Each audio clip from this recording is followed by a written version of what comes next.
everybody, and welcome to Unbox, the podcast, ang pagbabalik ng Unbox na. Yes, after 5 months na wala kami ginagawang video.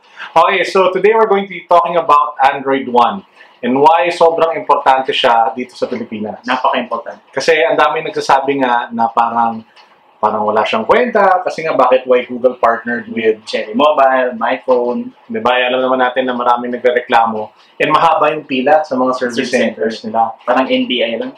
O parang NBI clearance sa Quezon City, sobrang patayan. But anyway, we wanted to make this video para pag-usapan kasi we wanted to explain yung benefits and why it's important to the Philippines and to your everyday Filipino smartphone users. Diba? So, dalawang source ng problema kasi ng mga telepono, usually kaya sila nagkakaproblema. Yung una, hardware. More of, kasi sobrang daming processor ngayon sa market. Meron ka dyang MediaTek, may Qualcomm, meron ka pang mga other brands, yun na lang tawagin natin. Lahat sila may sarili-sarili version ng Android. Kung hindi sila makapag-update to the latest, kawawa yung phone mo. Hindi makakapag-update. And not just the processors, lahat na ibang components. Yung sprite screen yan. Diba, lahat yan Yung second naman na problema natin is yung software.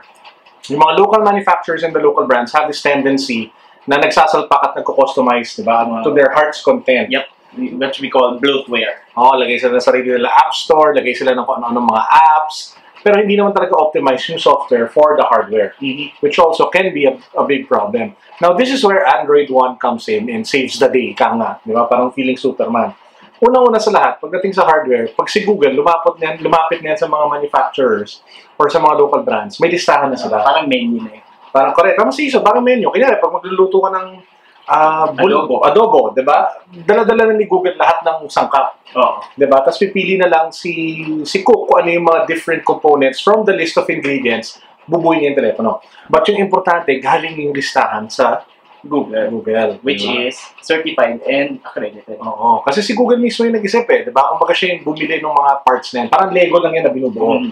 Second, software. Google is the one working on the software. Sila yung nagpo-push ng OTA updates. Diba? Hindi yung processor manufacturer. Correct. And by the way, we also found out from Cesar Gupta, the Vice President of Google Product Development, Google really worked with Qualcomm and MediaTek. No, I mean not that. I mean, they worked with Qualcomm and MediaTek to be able to make sure na optimize talaga yung Lollipop experience for the Android One device. Regardless of anong processor. Yes. So talagang kinausap nila at talagang they work together for this. So hindi to bara-bara lang na pahing MediaTek processor tapos kahit anong MediaTek processor makukuha nila.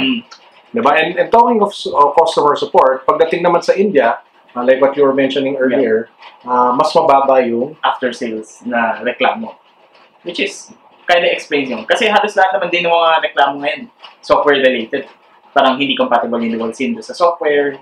Pwedeng ganun yung mga cases Pero since dito nga, lahat ng software is guided by Google, you can ensure 100% compatible yung buong experience mo. So, ang nangyari sa India, bumama daw yung number of complaints. Diba? After sales complaints.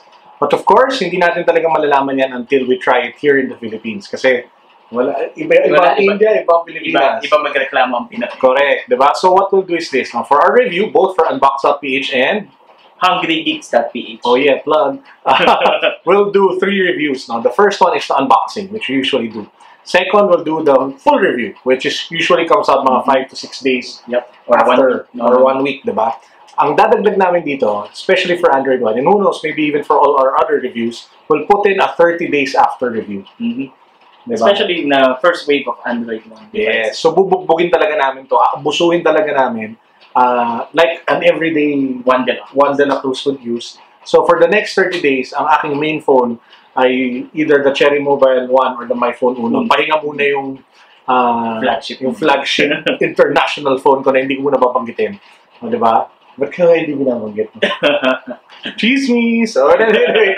So, yun muna yung gagamitin ko at yun muna yung and pati si John, will also be doing the other review. So expect the unboxing, the review, and then the 30 days after review. Both from Unbox.ph and HungryGeeks.ph. Okay, with that, thank you everybody, and please do watch out for more content and more articles and more videos about Android One. Peace. Peace.